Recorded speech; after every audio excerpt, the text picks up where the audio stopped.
Para quem nos visita essa manhã, só lhe situar sobre este assunto. Nós aqui em nossa igreja temos ouvido o Senhor falar conosco desde outubro do ano passado, nas exposições da Epístola aos Efésios. E chegamos ao capítulo 5, já há algum tempo, e há pelo menos 2 a 3 semanas chegamos ao versículo 19 do capítulo 5.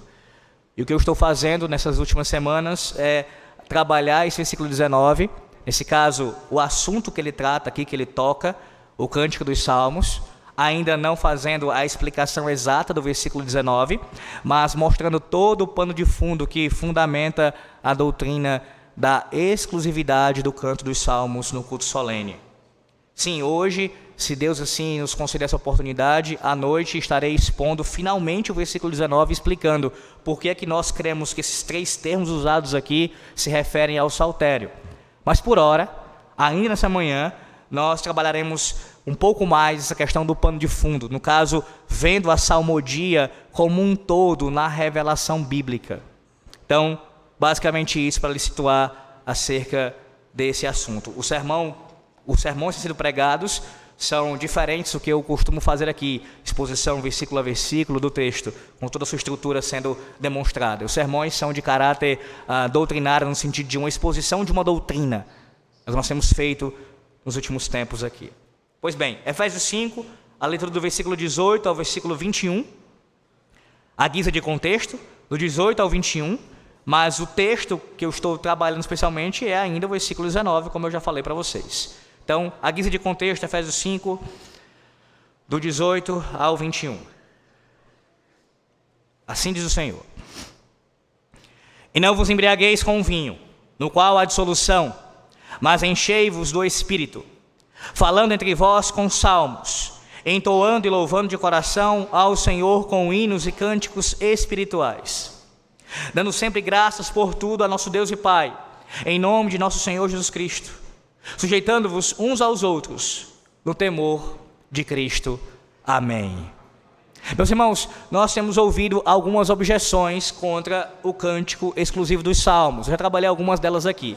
E nessa manhã, uma que eu quero abordar, será o nosso ponto principal nesse assunto, é a fala de nossos adversários, daqueles que se levantam contra o cântico exclusivo dos salmos, que afirmam que o saltério não pode ser usado exclusivamente na igreja como inário para ser cantado no culto solene, por ele ser insuficiente para tratar das necessidades do culto da igreja na nova aliança. Sim, esse é um argumento que é usado com muita frequência contra o uso exclusivo dos salmos no culto solene.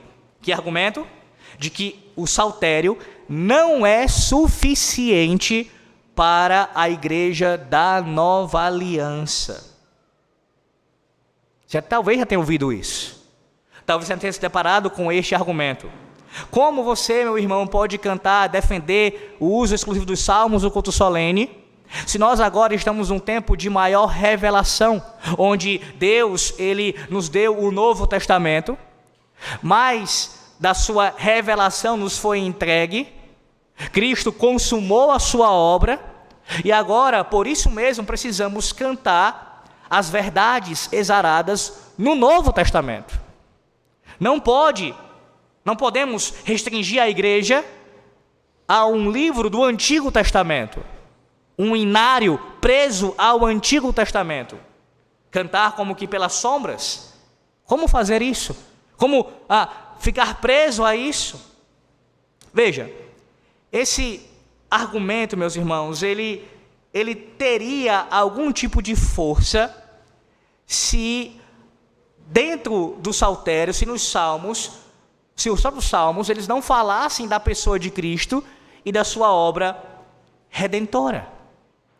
Se isso fosse uma verdade, se o saltério praticamente não falasse ou nunca falasse de Cristo, da sua obra, esse argumento teria algum valor. Mas se o saltério fala de Cristo, e se o saltério fala de toda a sua obra redentora, esse argumento, logo de cara, nós já o derrubamos. Pelo menos quanto ao fato de que nós cantamos Cristo e cantamos a sua obra à luz dos salmos. Sim, se o saltério expressa de forma fiel quem Cristo é e o que ele fez pelo seu povo, se ele faz isso, o argumento, pelo menos quanto à necessidade de fazer um cântico baseado no Novo Testamento, ele não se sustenta pelo fato de que os salmos já cumprem isso. Então aqui a gente começa a responder essa questão. E aí você se pergunta, mas pastor, de fato o saltério, ele traz a pessoa de Cristo de forma tão fiel assim, e também a sua obra?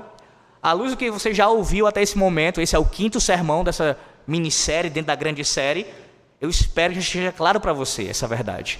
Mas vamos repassá-la mais uma vez, e agora citando alguns textos bíblicos. Eu não vou lê-los, porque são muitos, mas o sermão ficará gravado e você pode depois, com calma, pegar cada um desses textos e verificar. Se ainda ficar alguma dúvida, você me procura e eu vou explicá-los. Passemos a alguns desses textos. O Salmo 45, verso 6, bem como o Salmo 110, verso 1. Esses 2 salmos, além de outros, falam da divindade de Cristo. O Salmo 2, verso 7, fala da sua filiação eterna. Ele é o eternamente gerado. O Salmo 8, verso 5, e o Salmo 40, versos 7 a 9, falam da sua encarnação. Sim, ele é o Deus eterno que se fez homem. O Salmo 40, verso 9 e 10, fala do seu ofício mediador como profeta, aquele que anuncia a palavra de Deus ao seu povo. O Salmo 110, verso 4, fala dele como sacerdote, aquele que intercede e faz mediação pelo povo da aliança. O Salmo 2, verso 7 a 12, o Salmo 22, verso 28, o Salmo 45, mais uma vez, verso 6, o Salmo 72, o Salmo 110, verso 1 e tantos outros falam dele como rei. Sim, todo o saltério anuncia o tríplice ofício de Cristo. Ele é profeta, ele é sacerdote e ele é rei, e o saltério anuncia cada um desses ofícios. Os salmos também nos dão detalhes inspirados pelo Espírito a respeito da traição de Cristo. O Salmo 41, verso 9, fala sobre isso, de que ele seria traído, como de fato os evangelhos nos mostram. A sua agonia no jardim é retratada no Salmo 22, verso 2. A sua provação, o seu teste no Salmo 35, verso 11. A sua rejeição no Salmo 22, verso 6, além do Salmo 118, verso 22. A sua crucificação, especialmente no Salmo 22 e no Salmo 69. O seu sepultamento e ressurreição no Salmo 16, verso 9 a 11. A sua ascensão à glória no Salmo 24, verso 7 a 10, no Salmo 47, verso 5 e no Salmo 68, verso 18. E a sua segunda vinda e julgamento no Salmo 50, verso 3 e 4 e no Salmo 98, verso 6 a 9. Além disso, o saltério também fala da vitória do reino de Cristo no Salmo 2, versos 6 a 12, no Salmo 45, mais uma vez, verso 6, e tantos outros salmos que declaram a vitória do reino de Cristo sobre todos os seus inimigos. Meus irmãos, alguns salmos, eles são tão cheios de informação acerca da pessoa e da obra de Cristo, que eles são chamados de salmos messiânicos. Veja, o saltério inteiro é messiânico. Do Salmo 1 ao Salmo 150, ele inteiramente é messiânico. Mas alguns salmos são tão cheios de Cristo, tão cheios da sua pessoa e da sua obra, que é costume falar, esses salmos são salmos messiânicos. São ao quadrado, ao cubo. Eles são salmos tão presentes de Cristo, que você não tem como não vê-lo quando você canta e conhece esses salmos. Veja, a pessoa de Cristo e toda a sua obra é cantada no saltério. Se você tem um inário inspirado por Deus, onde Cristo aparece do começo ao fim e toda a sua obra, como é que alguém ainda pode argumentar que esse inário não é suficiente para ser cantado na nova aliança? Há uma objeção dentro dessa que eu estou tratando aqui, que se levanta, que é muito comum e você já deve também ter ouvido. Talvez se tenha se deparado com ela. Nós, na nova aliança, precisamos cantar o nome de Jesus. O nome do Senhor Jesus Cristo tem que ser cantado. Quando nós nos prendemos ao saltério, nós deixamos de cantar o nome do Senhor Jesus. Veja, esse argumento, ele até pode soar como forte, mas ele não passa de mero emocionalismo, como diria certo autor, sentimentalista.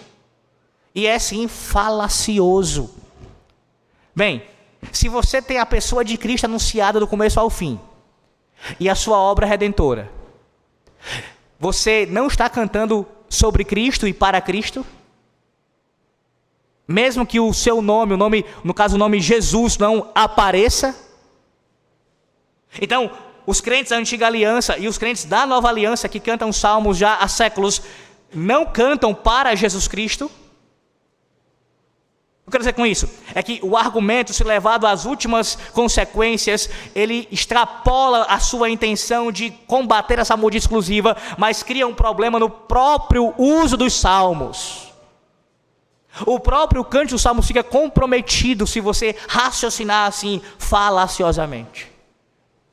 Mas há outras razões também, tem muitos argumentos são usados para a gente refutar essa ideia. Deixa-me falar pelo menos alguns aqui. Um deles: o próprio Senhor Jesus Cristo, ele entendeu e ele ensinou para nós, colocando melhor, que o sinônimo acerca de uma verdade ou de um próprio nome, ele é legitimamente, ele é perfeitamente aceitável a ser usado. No sacramento do batismo, quando o ministro da palavra dos sacramentos vai batizar alguém, seja um adulto ou uma criança, ele é batizado em nome do Pai, do Filho e do Espírito Santo. O nome Jesus não aparece na fórmula do batismo, mas uma referência a ele claramente é feita. E foi o próprio Cristo, em Mateus 28, versículo 19, quem nos ensinou isso. Usando Filho é suficiente para se referir a Jesus. No sacramento do batismo, um elemento do culto solene. Então, toda vez que o batismo é administrado corretamente, o nome Jesus não aparece. E por isso você iria raciocinar que Cristo não é mencionado? Percebe a falácia do argumento?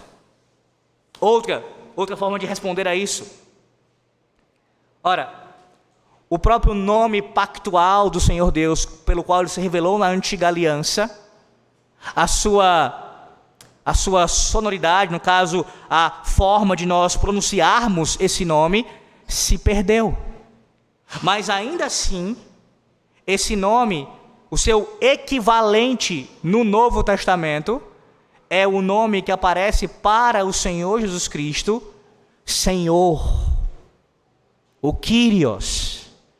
Este é o Deus da aliança, revelado em todas as páginas do Antigo Testamento. Portanto, quando nós cantamos a Deus, usando o nome, o título Senhor, nós cantamos a Cristo.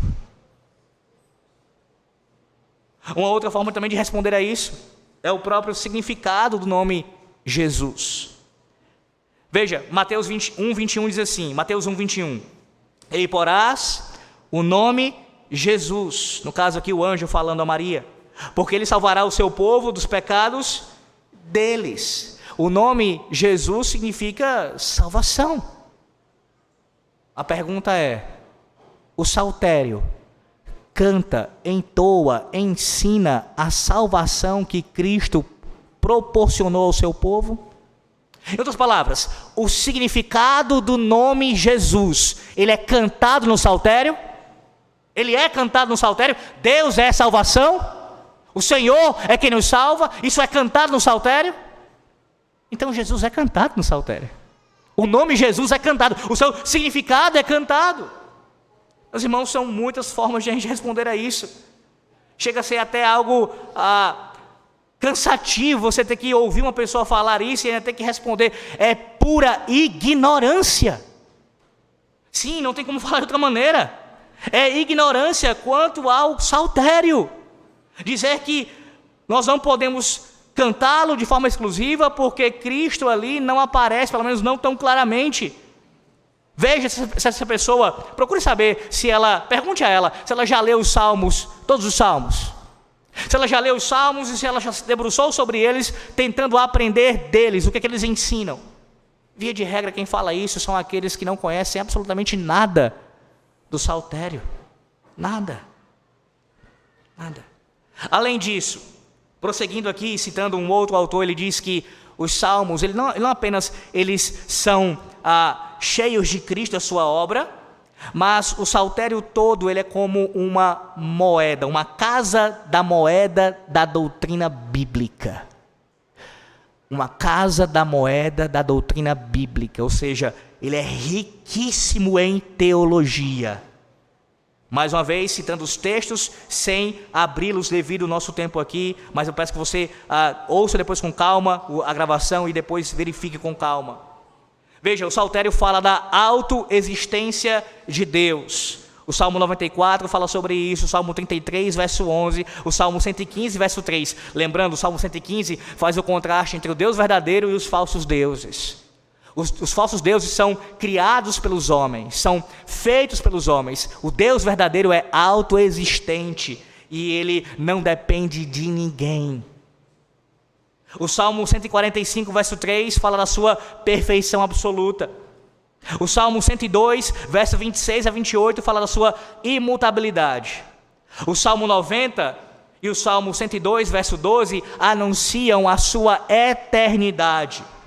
O Salmo 139, versos 7 a 10, fala da sua onipresença. O Salmo 94, verso 9, o Salmo 37, verso 18, o Salmo 119, verso 168, e assim outros e outros falam da sua onisciência. O Salmo 115, verso 3, fala da sua onipotência. O Salmo 25, verso 10, e o Salmo 31, verso 6, da sua veracidade. O Salmo 22, verso 28, o Salmo 47, verso 2, 3, 7 e 8, o Salmo 50, verso 10 a 12, o Salmo 95, verso 3 a 5, e assim por diante, falam da sua soberania. O Salmo 19, verso 1 a 7, o Salmo 33, verso 10, o Salmo 104, verso 1 ao 34, falam da sua sabedoria.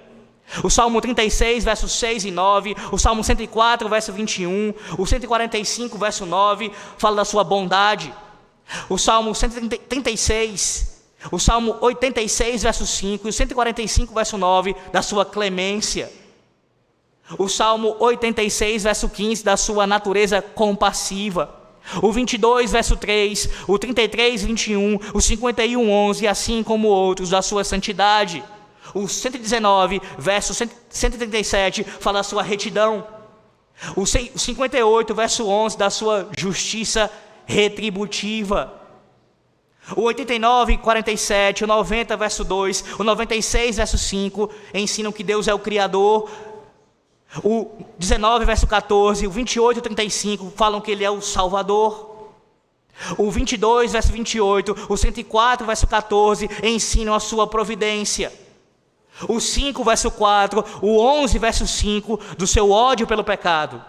O 7, verso 12 e 13, e o Salmo 11, verso 6, do seu castigo ao mal.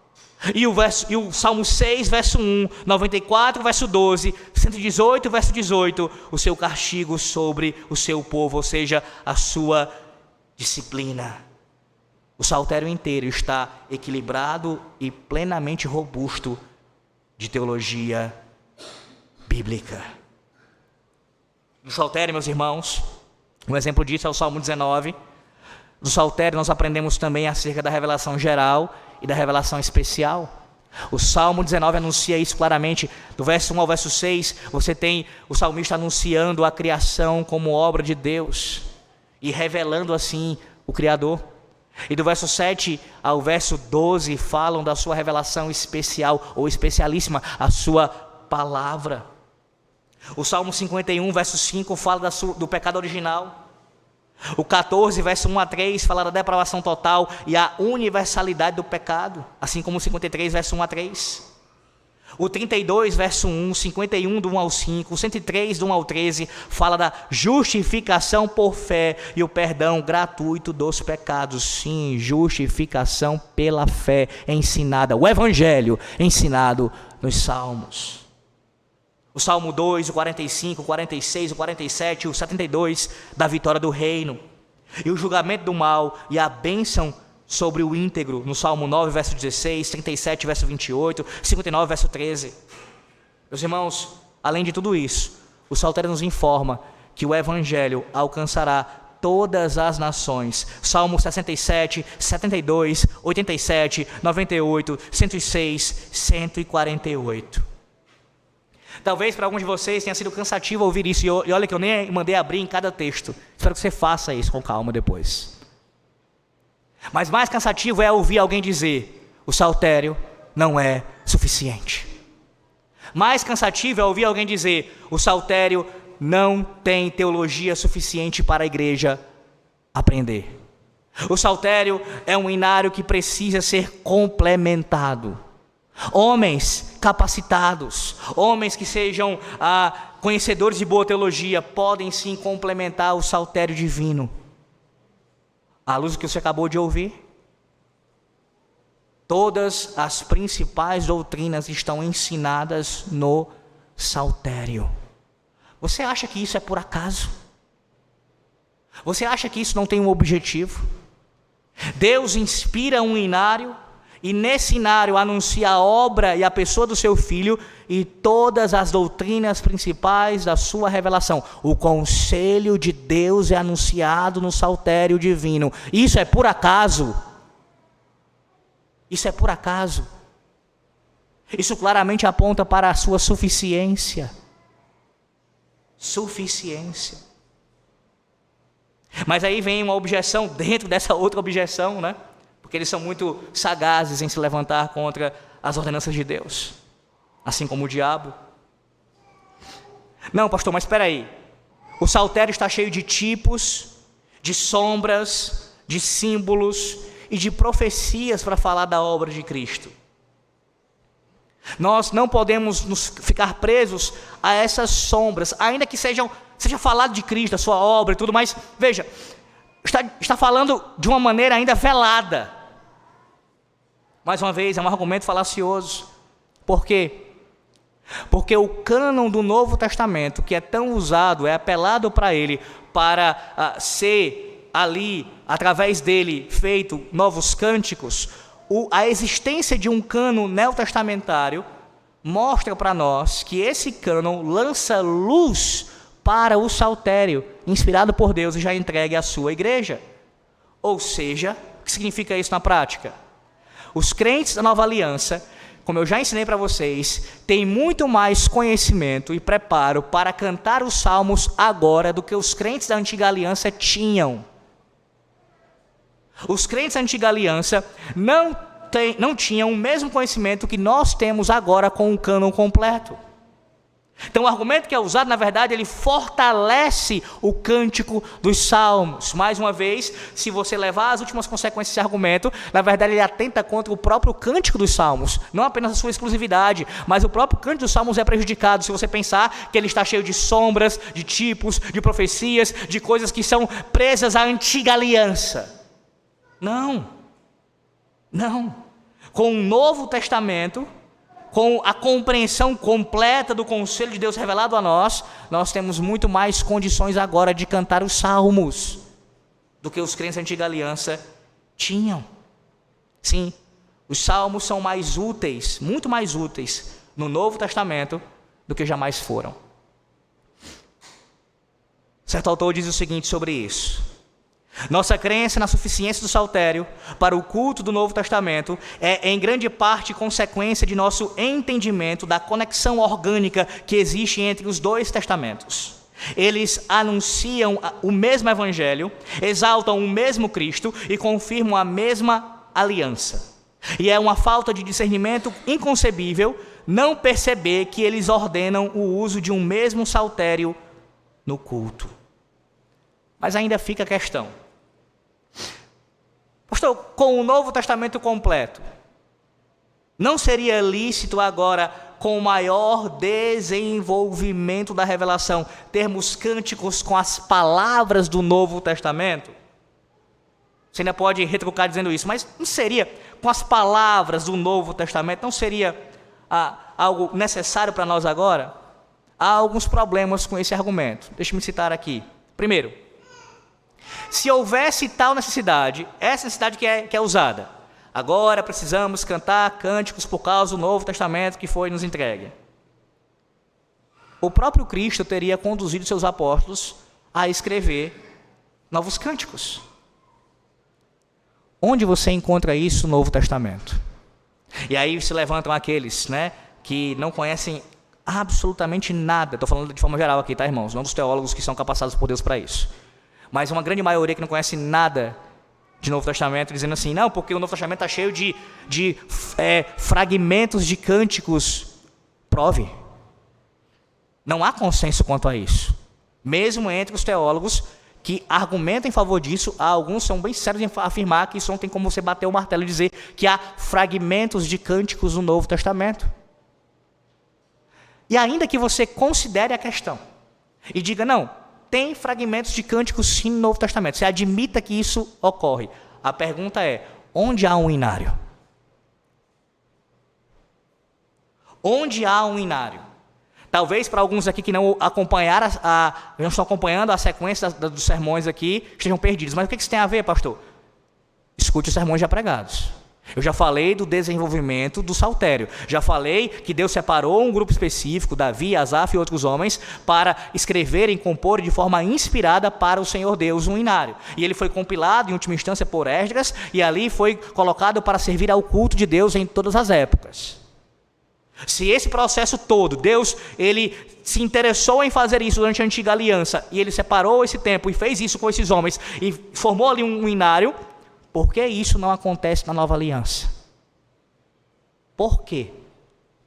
Em outras palavras, a presença de um inário entregue, depois de por séculos ser desenvolvido e compilado, entregue ao povo de Deus, a presença desse saltério, desse inário, e a ausência de um inário na nova aliança, como um bom reformado e presbiteriano, o que você faz? Você faz uma inferência, né? Vamos lá. A presença desse inário e a ausência de um novo inário. O que significa isso? O inário que eu dei a vocês já é suficiente, diz o Senhor. Simples assim. Simples assim. Se houvesse tal necessidade, o próprio Cristo, o Santo Espírito, teria conduzido os apóstolos a escreverem, a comporem novos cânticos, ou um inário completo para o Novo Testamento. Ou seja, a ausência de um inário no Novo Testamento confirma a suficiência do saltério, ou melhor, dá testemunho dessa suficiência, a ausência de um inário no Novo Testamento. É o indivíduo que quer ser mais sábio do que Deus. Eu acho que precisa de um inário novo, de um novo cântico. Eu acho que precisa de uma composição nova. Eu acho que precisa. Mas Cristo não achou isso. Deus não achou isso. Como eu já expliquei para vocês, no dia em que ele, na quinta-feira, quando ele celebrou ali a Páscoa com seus discípulos, instituiu a ceia do Senhor, eis o momento para cantar uma coisa diferente. O que foi que ele cantou? Um salmo. Páscoa, tendo sua continuidade na ceia, mas havendo uma clara mudança quanto não à essência, a essência é a mesma, o mesmo sacramento, mas com relação aos aspectos externos, mas não há mudança no inário. O mesmo inário é cantado.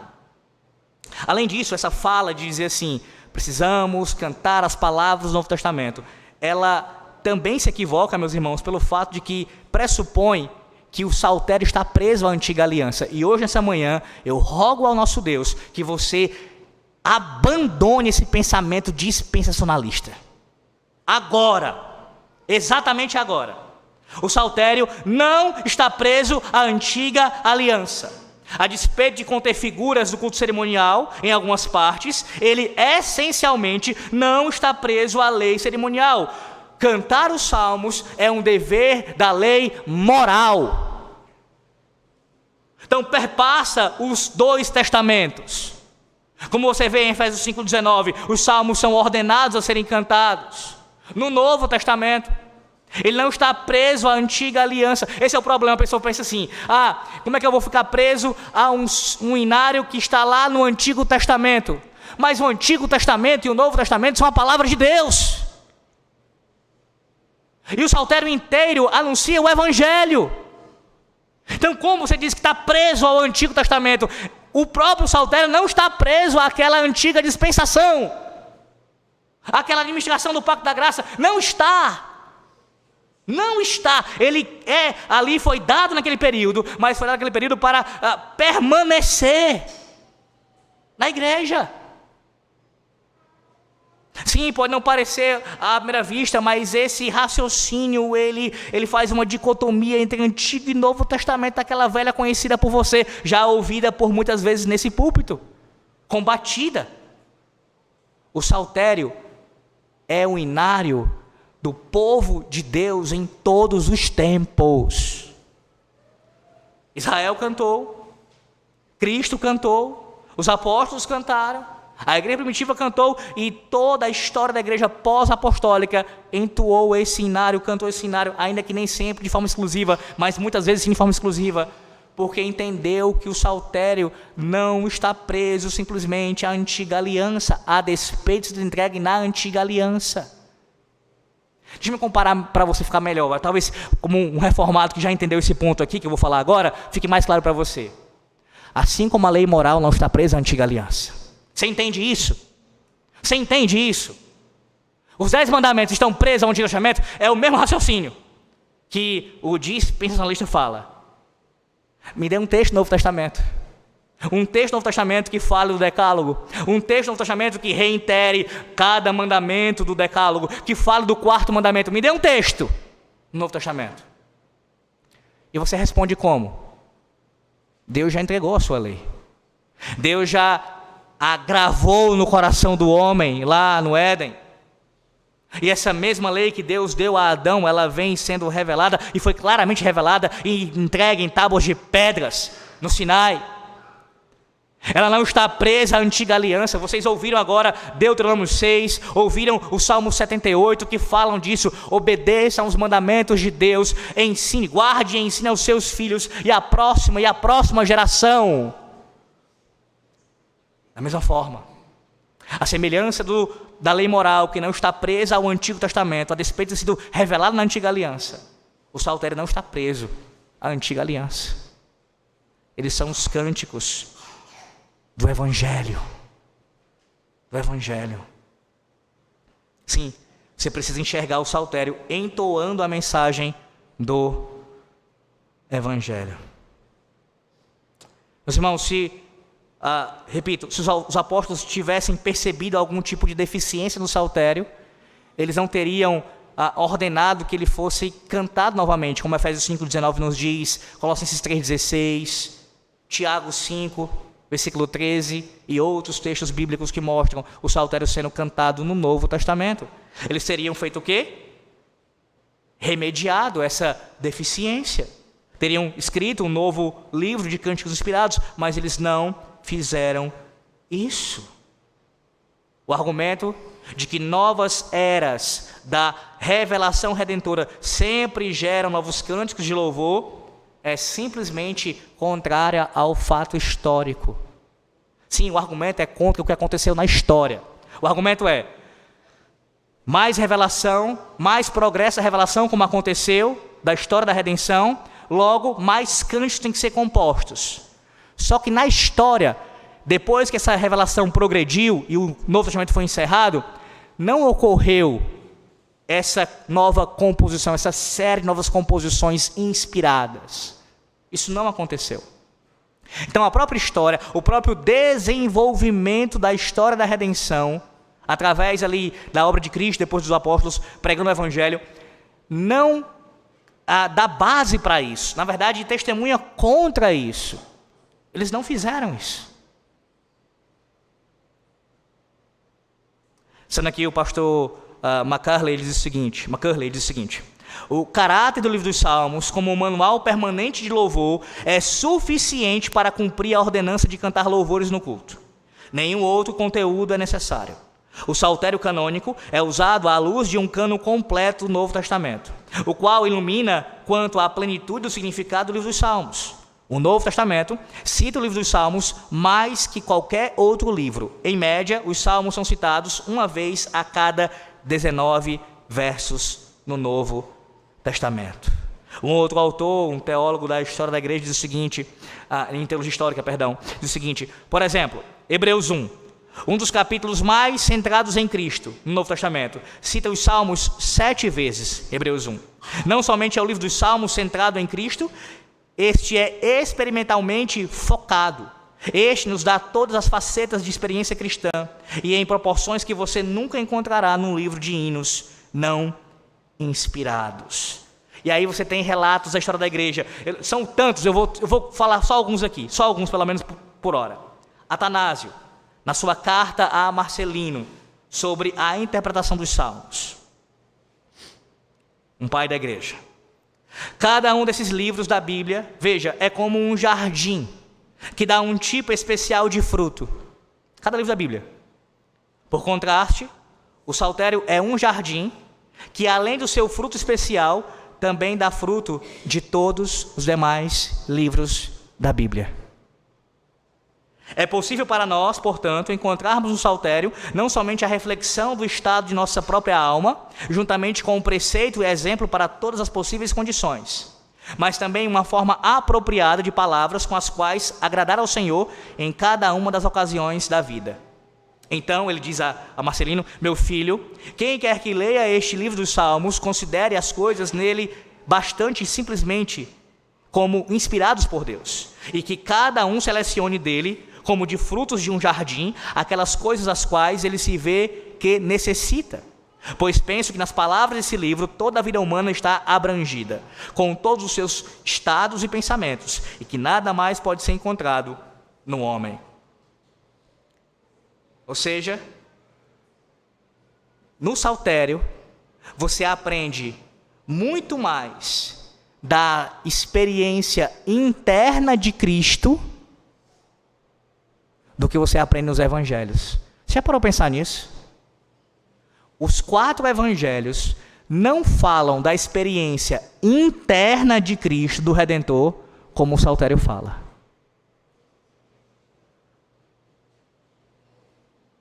Sim, meus irmãos, o livro inteiro é cristocêntrico. Ainda citando Atanásio, diz o seguinte, em outro texto: creio que um homem não consegue encontrar nada mais glorioso do que esses salmos, pois estes abrangem toda a vida do homem, as afeições de sua mente e os impulsos de sua alma. Para louvar e glorificar a Deus, ele pode selecionar um salmo adequado a toda ocasião, e assim descobrirá que estes foram escritos para ele. Basílio de Cesareia diz assim: o livro dos Salmos é um compêndio de toda a divindade, uma loja comum de remédios para a alma, uma revista universal de boas doutrinas proveitosas a todas as pessoas em todas as condições. Dando um salto aqui lá para a Reforma, João Calvino diz o seguinte, escrevendo ao Saltério de Genebra: ora, o que São Agostinho diz é verdade, que ninguém é capaz de cantar coisas dignas de Deus, a menos que tenha recebido dele. Portanto, quando tivermos profundamente procurado por toda parte e buscado no alto e embaixo, não encontraremos cânticos melhores, nem mais apropriados ao propósito que os salmos de Davi, os quais o Espírito Santo fez e falou por meio dele. John Knox, reformador escocês, ele ecoa a mesma verdade. Ele diz assim: não existem cânticos mais adequados que os salmos do profeta Davi, que o Espírito Santo tem preparado para o mesmo uso e recomendado à igreja como contendo o efeito de todas as Escrituras, que por meio disso nossos corações possam ser mais vividamente tocados. Um outro teólogo, agora um teólogo anglicano, escute bem, William Romaine, diz o seguinte: eu quero um nome para aquele homem que fingiria que ele conseguiria fazer hinos melhores que o Espírito Santo. A sua coleção é grande o suficiente. Esta não precisa de adição. Esta é tão perfeita quanto o seu autor. E não é capaz de qualquer melhoramento. Porque em tal caso, iria qualquer homem no mundo decidir sentar e escrever hinos para o uso da igreja. É a mesma coisa que se ele escrevesse uma nova Bíblia, não apenas melhor que a antiga, mas tão melhor que a antiga, que pode ser essa Bíblia que nós temos posta de lado. Que blasfêmia! E ainda os nossos instigadores de hinos, inadvertidamente, eu espero, têm chegado muito perto dessa blasfêmia, pois eles excluem os salmos e introduzem seus próprios versos para dentro da igreja, cantam-nos com grande deleite e como eles se agradam com grande proveito, embora toda a prática esteja em oposição direta à ordenança de Deus, e portanto não pode ser acompanhada com a bênção de Deus. E tem outros autores, se for possível cito ainda à noite alguns, como um testemunho histórico da igreja. Mas deixa-me citar o principal testemunho histórico para nós particularmente. A Assembleia de Westminster, ela reconheceu o canto dos salmos como elemento de culto, elemento da adoração, e entendeu também que esse elemento, ele é suficiente, o canto dos salmos é suficiente para suprir as necessidades da igreja, uma vez que a própria Assembleia, além de expor isso confessionalmente, também ela trabalhou na compilação de um inário, de um saltério. Aí veja, escute o que diz nossos documentos. A Confissão de Fé de Westminster, no capítulo 21, parágrafo 5º, seção 5.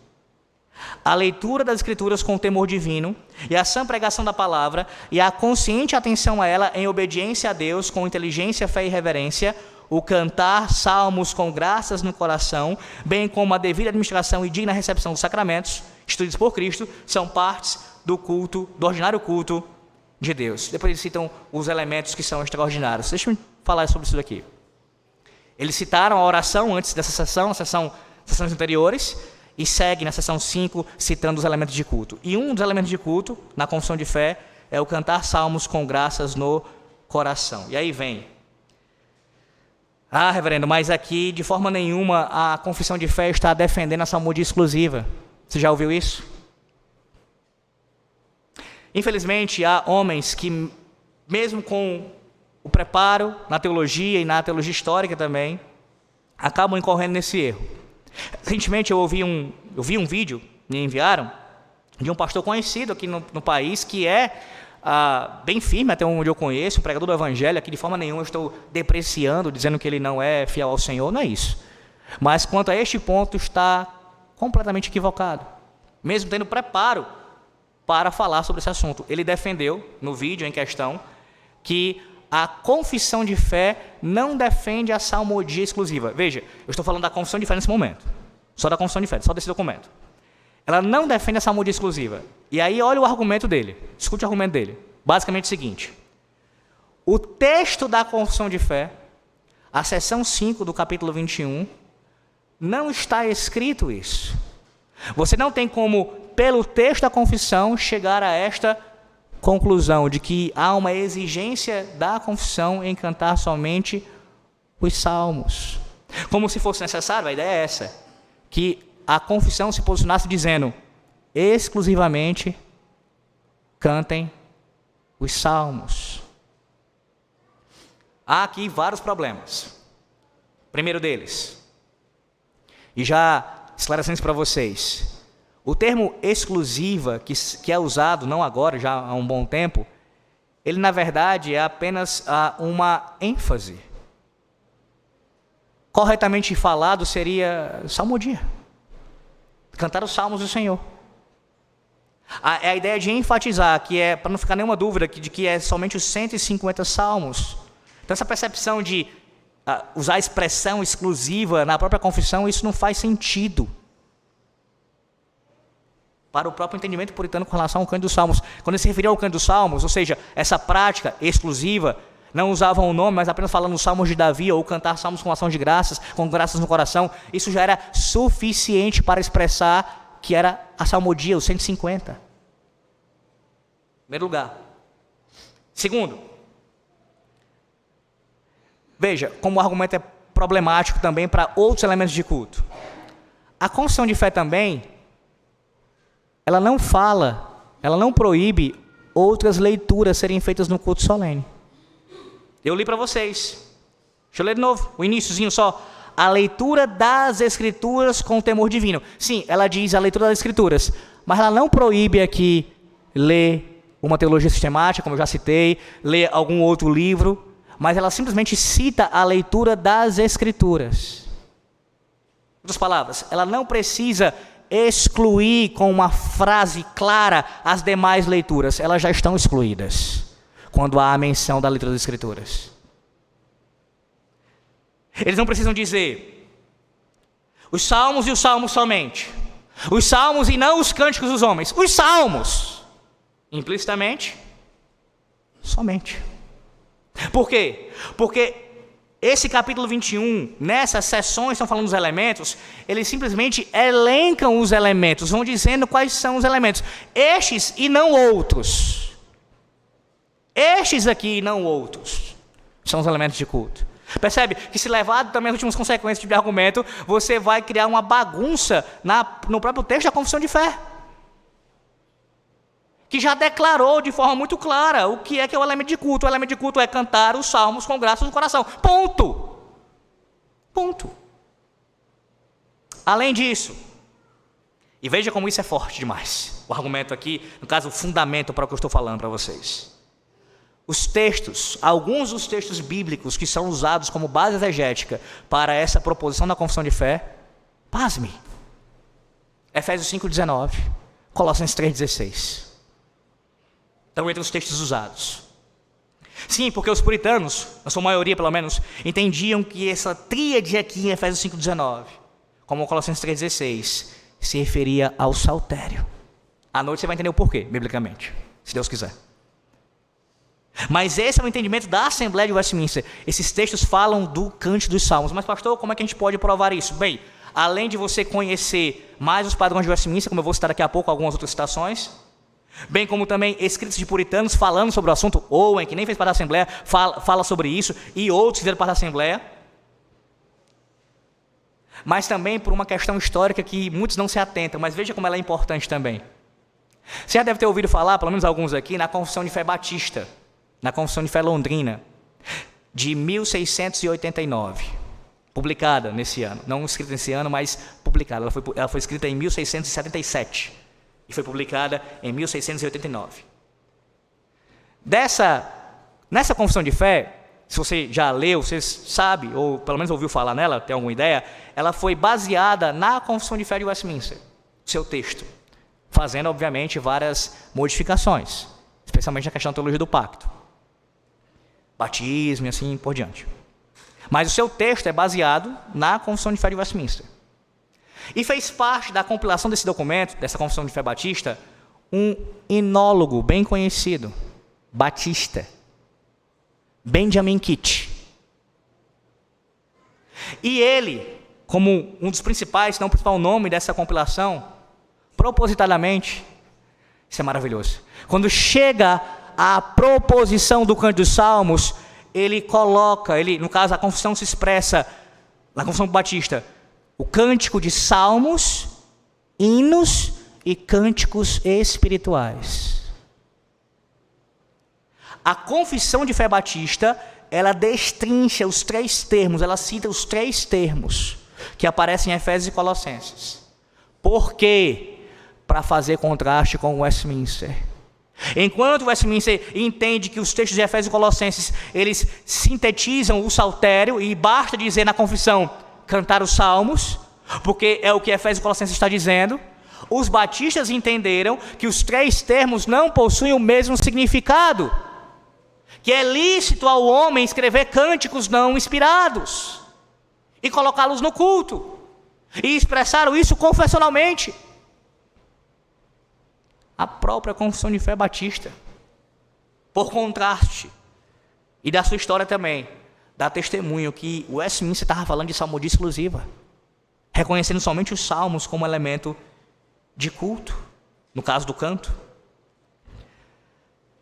Uma outra forma de nós respondermos a isso, a gente tem que olhar para o todo da Assembleia de Westminster, ou seja, os demais documentos também.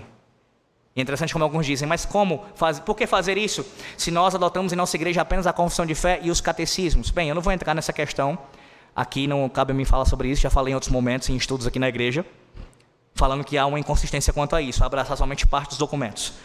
Todavia, ainda que nós consideremos isso, né? Só confissão e catecismo, ok. Só que essa confissão e esse catecismo foram escritos dentro de um contexto teológico e histórico.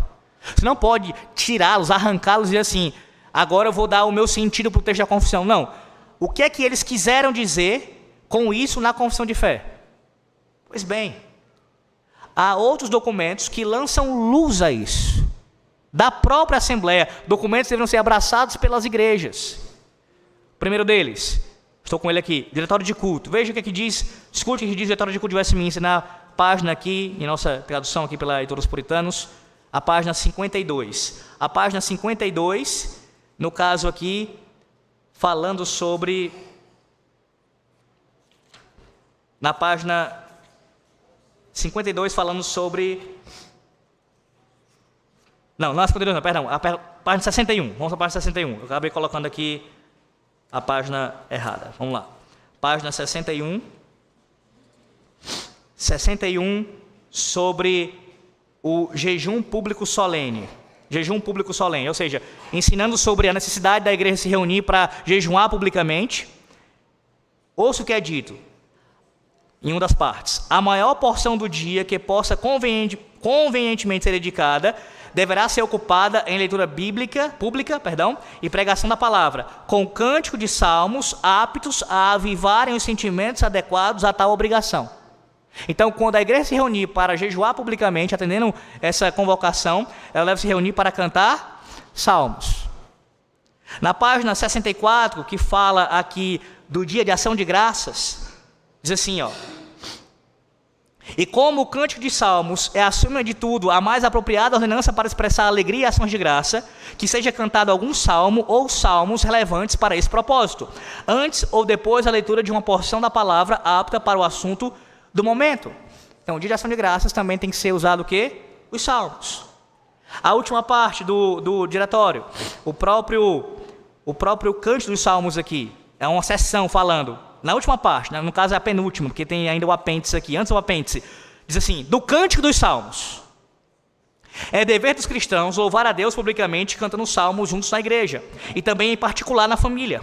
Ao cantar os salmos, a voz deverá ser afinada e ordenada com seriedade. Mas o cuidado maior precisa ser o de cantar com um entendimento e com graça no coração, erguendo melodias ao Senhor. Para que toda a igreja possa se unir no canto, todas as pessoas que sabem ler deverão ter um inário dos salmos. E os demais, que não estejam incapacitados por idade ou outro motivo, são exortados a que aprendam a ler. Mas no momento, quando há muitos na igreja que não sabem ler, é conveniente que o ministro ou algum outro indivíduo apto, indicado por ele, ou os outros presbíteros, leiam os salmos, cada verso por sua vez, antes de ser cantado. Se você voltar um pouco, eu acabei pulando aqui, tem uma parte do diretório que fala sobre a guarda do dia do Senhor, o domingo, primeiro dia da semana, da santificação do dia do Senhor. E é na parte aqui, isso mesmo, a 52, é que eu tinha visto errado. Na página 52, na parte superior da parte 52, diz assim, com relação ao dia do Senhor, que o tempo livre entre reuniões ou após as reuniões públicas solenes da igreja seja passado em leitura, meditação, repetição dos sermões de modo especial, pedindo conta aos familiares daquilo que se ouviu e catequizando-os em conversas santas, oração pedindo bênção sobre as ordenanças públicas, cântico de salmos, visitas a enfermos e outras coisas mais. Enfim, tudo isso como você guarda o dia do Senhor. E a forma de governo da igreja, que é um outro documento também escrito pela Assembleia de Westminster, escute, na página aqui 10, diz assim, das ordenanças em uma congregação particular. As ordenanças em uma simples congregação são oração, ação de graças e cântico dos salmos. E tem outras menções de forma indireta a esse elemento. A confissão de fé fala cântico dos salmos, cantar os salmos. Diretório de culto, na santificação do dia do Senhor, jejum público solene, dia de ação de graças e uma sessão separada para falar só de Cântico dos Salmos. A forma de governo da igreja que defende o presbiterianismo fala que uma das ordenanças de uma congregação é cantar salmos. A Assembleia, ela se debruçou sobre preparar, compilar um saltério e assim ser usado nas igrejas, aprovado, depois de aprovado, o saltério, somente 150 salmos. Como é que alguém ainda pode dizer que essa não é a posição oficial da nossa igreja? Via de regra, irmãos, ignorância, por não conhecer, ou desonestidade. Não há como defender algo fora do cântico exclusivo dos salmos, à luz dos padrões de Westminster. Essa é a posição dos presbiterianos. Presbiterianos cantam salmos no culto solene. Somente os salmos. Mas como é que a gente pode esperar que isso aconteça em nossos dias, se até mesmo a doutrina do princípio regulador do culto ela é negada por ministros presbiterianos? Recentemente também recebi um vídeo do presidente do Supremo Concílio. E eu falo isso com muito respeito também. Aqui eu estou citando de forma direta a pessoa, né? Mas também é com respeito. Não só com relação ao tempo de ministério, maior do que o meu, bem como muito maior, bem como também idade para ser talvez não somente um pai, mas até um avô. Com muito respeito eu digo isso. Mas sem de forma nenhuma ter restrições em exortar, até mesmo como um filho exorta um pai, em amor. É um absurdo. Um homem que já tem anos e anos de ministério, que ocupa uma posição de influência, de grande influência em nossa igreja, falar dentro de um dos nossos seminários, que nós, presbiterianos, Igreja Presbiteriana do Brasil, não defende o princípio regulador do culto. Será desonestidade? Eu não sei. Será, no mínimo, ignorância? Provavelmente, porque até o tom da fala parece falar com desconhecimento mesmo, que nunca nem leu o assunto, o que é algo grave também, porque para você ser ordenado, você faz juramentos, voto diante de Deus, que vai subscrever. Como é que você não leu o capítulo 20 da Confissão de Fé, que fala do princípio regulador do culto? Isso dito dentro de um contexto acadêmico, de um seminário, irmãos. Por que isso? Então, falar de salmodia exclusiva é bem complicado quando nós nem mesmo entendemos o básico. Por isso eu comecei lá atrás falando sobre o princípio regulador do culto, pelo menos fazendo uma lembrança a você disso. Se você não entender que Deus é quem ordena o culto como ele deve ser, que é Ele quem diz o que deve estar no culto e o que Ele não ordenou já está proibido por via de consequência, você nunca vai chegar à conclusão de cantar o salmo somente. E terá também problemas com outros elementos de culto. Eu lamento por isso, porque eu acabei de citar para vocês é o retrato da nossa igreja nacionalmente falando. Um desconhecimento, no mínimo, uma ignorância quanto ao que nós cremos. E aí você tem todo tipo de prática entrando na igreja.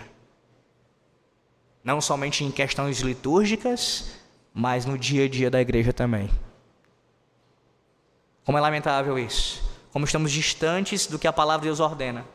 Porque se você sair dessa série não entendendo pelo menos que Deus ordenou o cântico dos salmos, e que se você não faz isso, você peca contra Deus em não cantar os salmos, um culto que nunca tenha cântico dos salmos, você não entendeu absolutamente nada do que foi ensinado. Nada.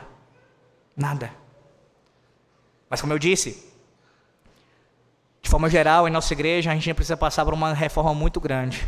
Só Deus pode fazer isso, irmãos. Só Deus. A gente tem que orar diariamente por isso.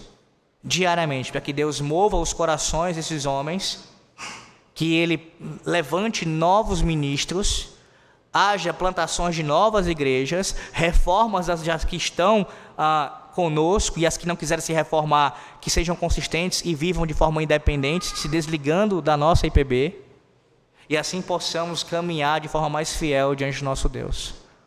Não somente com relação ao cântico dos salmos, mas com relação a tudo. aos mandamentos, estatutos e juízos do Senhor. O que você tem ensinado aos seus filhos? Quero concluir com isso.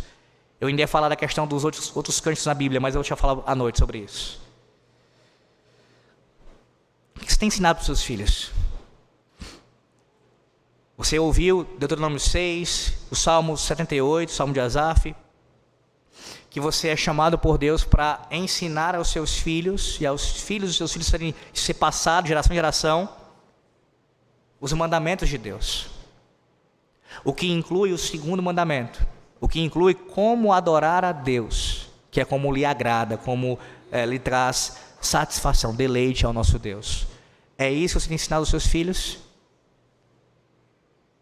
Lembre que o segundo mandamento, em Êxodo 20, versículo 4 ao versículo 6, diz que a bênção do Senhor Deus acompanha não somente a nós, mas a nossa geração, se nós somos fiéis na guarda deste mandamento. E se assim nossa descendência permanece fiel. Mas também há a promessa de maldição sobre aqueles que desprezam o culto de Deus e tratam de forma como se fosse para agradar a si mesmo e não ao Deus Criador. Que o Senhor Deus nos ajude a sermos fiéis a Ele, no canto dos Salmos, entendendo a sua suficiência. Talvez você diga assim, mas pastor, os cânticos presentes na Bíblia apontam para a falta de suficiência do saltério. À noite eu começo respondendo por isso, tá bom? E aí a gente segue para a exegese do versículo 19 do capítulo 5 de Efésios. Mas guarde isso já aqui. De forma nenhuma, esses cânticos que estão no Antigo e Novo Testamento, cânticos espalhados, como em Apocalipse, por exemplo, apontam para uma insuficiência do saltério. Pelo contrário, confirmam. E a gente vai chegar a essa conclusão, mostrar essa conclusão à noite. Deus os abençoe. Oremos ao Senhor, ações de graças. Ó Deus, te louvamos por Tua palavra. E te pedimos, Senhor Deus, que nos ajude a compreendê-la. Não apenas o saltério, não apenas, ó Deus, os Teus cânticos, o Teu louvor, mas todo o Teu conselho revelado de Gênesis a Apocalipse. Te pedimos, ó Deus, que nos ajude a amarmos a Tua lei e assim obedecermos em Cristo Jesus. Te louvamos também, ó Deus, porque sabemos que somos imperfeitos, pecadores, miseráveis. E sem a Tua graça, ó Deus, sem a Tua salvação, seria impossível nos achegarmos a Ti, quanto mais obedecermos em qualquer medida a Tua santa lei. Nós descansamos na obra do Redentor, naquele que é anunciado em todo o saltério, o Cristo crucificado, ressurreto, o Senhor dos céus e da terra. Ó Deus, nós te louvamos por tudo isso, e é em nome dele que oramos, em nome de Jesus. Amém.